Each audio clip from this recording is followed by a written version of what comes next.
आज का हमारा ब्लॉग है भारत वर्सेस चीन, जल थल और वायु सेना की ताकत के बारे में बात करेंगे। चीन का रक्षा बजट सन 2020 में यह करीब 179 अरब डॉलर के बीच था, जबकि भारत का रक्षा बजट केवल 70 अरब डॉलर के बीच था। इसके अलावा चीन के पास भारत से अधिक बड़ी सेना है, लेकिन सिक्के का दूसरा पहलू यह भी है कि भारत की सेना को पृथ्वी पर दुनिया की सबसे खतरनाक सेना माना जाता है। आगे के लिए आप वीडियो में बने रहें और मेरा चैनल और ज्ञान बाटे को लाइक और सब्सक्राइब जरूर कर दें और अपना कमेंट जरूर दें, जिससे मैं आपके लिए अच्छा से अच्छा वीडियो लाने का प्रयास कर सकूं। भारत और चीन एशिया की दो महाशक्तियां मानी जाती है। डोकलाम विवाद के कारण इन देशों के संबंध भी कड़वे हो गए हैं। भारत CPEC यानी चाइना पाकिस्तान इकोनॉमिकल कॉरिडोर को लेकर पहले ही इतराज जता चुका है। चीन स्ट्रिंग ऑफ पर्ल्स प्रोजेक्ट के जरिए भारत को सीमा के भीतर चारों ओर घेरने की कोशिश कर रहा है। अब सवाल उठता है कि आखिर इन दोनों देशों में ज्यादा शक्तिशाली कौन है?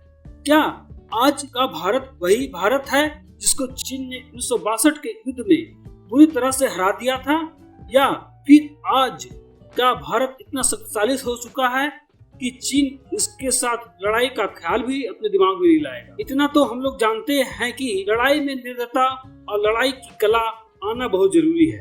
हम लोग जानते हैं कि चीन का सैनिक मौका पड़ने पर कुंफू का इस्तेमाल कर सकता है और बिना बंदूक के लड़ सकता है और किसी भी वस्तु को हथियार का प्रयोग कर सकता है। इसके अलावा चीनी सैनिक खाने के लिए अंडे, मांस, अन्य पौष्टिक आहारों का खेप का इंतजार न कर पशु, पक्षी, सांप, बिच्छू को खाकर अपना पेट भर सकते हैं, और तो वे मरे हुए सैनिक का भी कच्चा मांस खा सकते हैं। चीन के सैनिक ठंडे इलाकों में भी आसानी से रह सकते हैं। चीनी सेना में मंगोल सैनिक थे, जो दुनिया के सबसे क्रूर और खूंखार सैनिक हैं। भारत के ऊपर जब नादिर शाह और चंगेज खान ने आक्रमण किया था तो उनकी मुख्य ताकत उनकी सेना के मंगोल सैनिक ही थे। दूसरी ओर यह भी बात किसी से नहीं छुपी है कि भारतीय सैनिकों को पृथ्वी पर लड़ी जाने वाली लड़ाइयों के लिए दुनिया की सर्वश्रेष्ठ सेनाओं में गिना जाता है। यह कहना गलत नहीं होगा कि अधिक किसी सेना में अगर अंग्रेज अफसर हो, अमेरिकी हथियार हो और हिंदुस्तानी सैनिक हो, तो उस सेना को युद्ध के मैदान में हराना नामुमकिन होगा। अगर यह सवाल उठता है कि क्या भारत सैनिक इतने क्रूर हैं और इतने अधिक तैयार हैं कि वे कुछ भी खाकर युद्ध में डटे रहेंगे, इसका उत्तर होगा नहीं। लेकिन फिर भी भारत से जितना चीन के लिए आसान नहीं होगा। जानिए क्यों। भारत और चीन के हथियारों की बात करें तो भारत के पास भारतीय नौसेना की ताकतें क्या है? युद्धपोत 1, विमान वाहक युद्धपोत 18, लड़ाकू युद्धपोत 15, विध्वंसक युद्धपोत 10, छोटे जंगी जहाज 20, पनडुब्बियां 14, गश्ती युद्धपोत 135, समुद्री बेड़े 295, INS विक्रमादित्य युद्धपोत। INS विक्रमादित्य युद्धपोत पूर्व सोवियत विमान वाहक एडमिरल गॉर्स्कॉव का नया नाम है। इस विमान वाहक पोत को 2013 में भारतीय नौसेना में शामिल किया गया था। इसकी लंबाई लगभग 3 फुटबॉल मैदान तथा ऊंचाई लगभग 22 मंजिल इमारत के बराबर है। इस पर कामो 28 हेलीकॉप्टर, MiG-29 के लड़ाकू विमान, ध्रुव और चेतक हेलीकॉप्टर सहित 30 विमान और एंटी मिसाइल प्रणाली से तैनात होगी, जिसके परिणाम स्वरूप के 1000 किलोमीटर के दायरे में दुश्मन के लड़ाकू विमान और युद्धपोत नहीं फटक सकेंगे। विक्रमादित्य में 1600 लोगों को ले जाने की क्षमता है और यह 32 नॉट यानी 59 किलोमीटर पर घंटा की रफ्तार से गश्त कर सकता है और 100 दिन तक लगातार समुद्र में रह सकता है। INS चक्र 2 भारतीय नौसेना की नाभिकीय ऊर्जा से चलने वाली पनडुब्बी है। भारतीय नौसेना में शामिल यह पनडुब्बी परमाणु अटैक करने में सक्षम एकमात्र पनडुब्बी है। यह पलक झपकते ही चीन और पाकिस्तान पर परमाणु हमला कर सकती है। यह पनडुब्बी 600 मीटर तक पानी के अंदर रह सकती है। यह 3 महीने लगातार समुद्र के भीतर रह सकती है। समुद्र में इसकी रफ्तार 43 किलोमीटर पर घंटा है। दूसरी ओर चीन की नौसेना की ताकत इस प्रकार है।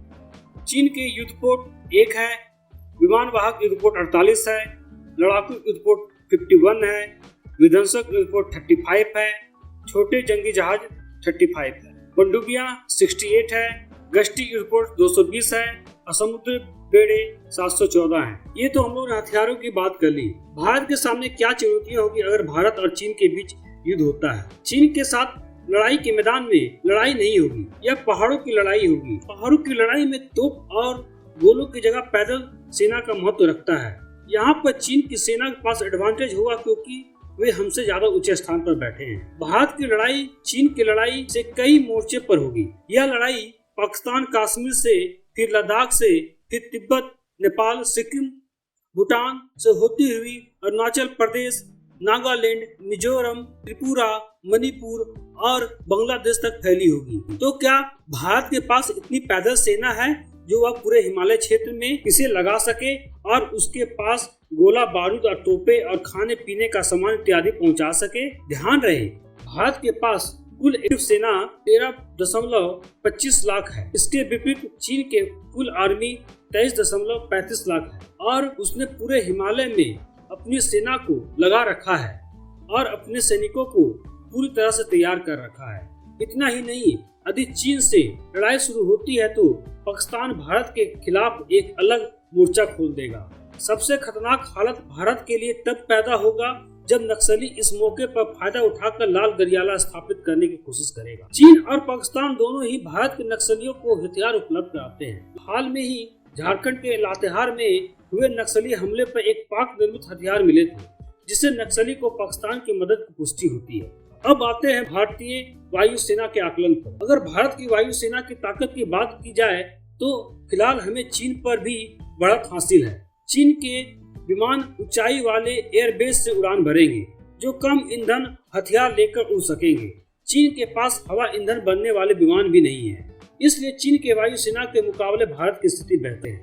Miraj 2000, MiG-29, C-17 globe master मालवाहक विमान और लॉकहीड मार्टिन कंपनी का बनाया C-130J सुपर हरक्यूलियस मालवाहक विमानों के अलावा हमारे पास सुखोई 30 जैसे लड़ाकू विमान हैं जो 3000 किलोमीटर दूर तक मार सकते हैं और लगातार 3.25 घंटे तक हवा में रह सकते हैं। इसके अलावा अब भारत के पास फ्रांस का राफेल जेट विमान भी है जो दक्षिण एशिया में युद्ध का नक्शा बदल देगा। भारत को अमेरिका से 4 चिनूक हेलीकॉप्टर पहले ही मिल चुके हैं। चिनूक हेलीकॉप्टर से भारतीय सेना को हथियार आसानी से मुहैया करवाए जा सकेंगे और भारतीय सेना अपनी टुकड़ियों को दुर्गम और ऊंचे इलाकों में जल्दी पहुंचा सकेगा। यह हेलीकॉप्टर बहुत तेजी से उड़ान भरने में सक्षम है।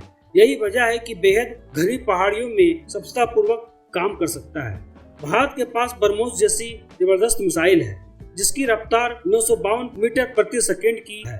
इसके आगे दुश्मन के रडार भी फेल हो जाते हैं। अगर 30 किलोमीटर के दायरे में दुश्मन का रडार इनका पता भी लगा लेता है तो इससे कोई फर्क नहीं पड़ता क्योंकि इन्हें रोकने के लिए 30 सेकंड से कम समय होता है। भारत की वायुसेना की ताकत इस प्रकार है।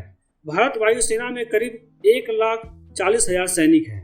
भारत के पास 1700 एयरक्राफ्ट है। भारत वायुसेना में 900 कॉम्बैट एयरक्राफ्ट है। भारत के पास 10 की संख्या में C-17 ग्लोब मास्टर एयरक्राफ्ट है जो एक बार में 4200 किलोमीटर से 9000 किलोमीटर की दूरी तक 40 से 70 टन के पेलोड ले जाने में सक्षम है। सबसे अहम बात, भारत की फ्रांस के साथ 126 राफेल फाइटर जेट की डील फाइनल हो चुकी है और जल्द ही 4 विमान भारत को मिलने वाले हैं। अब चीन की वायुसेना की ताकत इस प्रकार है। पीपल्स लिबरेशन आर्मी एयरफोर्स दुनिया की दूसरी सबसे बड़ी वायुसेना है। चीनी वायुसेना पीपल्स लिबरेशन आर्मी एयरफोर्स में करीब 3,30,000 सैनिक हैं। चीन के पास 2,800 मेन स्ट्रीम एयरक्राफ्ट है, 1,900 कॉम्बैट एयरक्राफ्ट है। चीन वायुसेना ने 192 आधुनिक लॉन्चर बनाए हैं। चीन के पास S-300 जमीन से हवा में मार करने वाली मिसाइल है। इस प्रकार ऊपर दिए गए सभी तथ्यों का आकलन करने के बाद यह कहा जा सकता है कि अधिक कुछ मोर्चे पर चीन का पलड़ा भारी है तो कुछ मोर्चे पर भारत का। एक कड़वी सच्चाई यह है कि ये दोनों देश पूरे विश्व के चमकते हुए सितारे हैं। इन दोनों देशों की अर्थव्यवस्था पर ही विश्व की अर्थव्यवस्था टिकी हुई है। इसलिए विश्व के अन्य विकसित देश इन दोनों देशों के बीच युद्ध की किसी भी संभावना को खत्म करने का कोई कसर नहीं छोड़ेंगे, जो विश्व में शांति और विकास के लिए सबसे जरूरी है।